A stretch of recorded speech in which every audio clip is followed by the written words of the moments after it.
এক গর্ভবতী স্ত্রী তার স্বামীকে জিজ্ঞেস করলো, আমাদের ভবিষ্যৎ সন্তান যদি ছেলে অথবা মেয়ে হয় তখন তুমি কার জন্য কি করবে?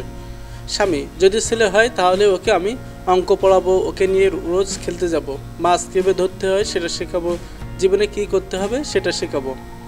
স্ত্রী: আর যদি মেয়ে হয়? স্বামী: আর যদি মেয়ে হয় তাহলে তাকে কোনো কিছু শেখানোর দরকার নেই।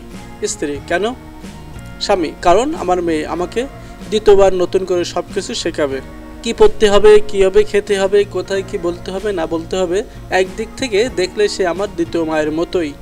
আমি তার জন্য কিছু করতে পারি আর না পারি, সে আমাকে চিরদিনের জন্য হিরো মনে করবে।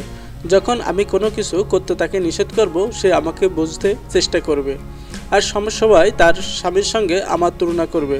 সে যে বয়সেই পৌঁছাক, সারা জীবন এটাই চাইবে যে আমি তাকে একটা বেবি ডল এর মতোই ভালোবাসি।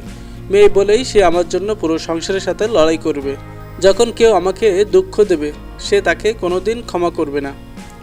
স্ত্রী: তার মানে হচ্ছে তোমার মেয়ে তোমার জন্য যা কিছু করবে তা তোমার ছেলে করতে পারবে না।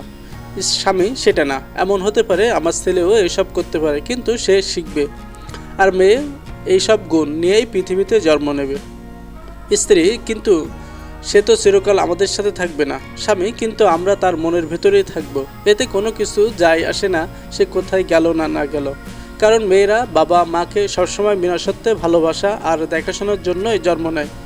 একটা কথা মনে রাখবা, মেয়ের ভাগ্য সবার হয় না।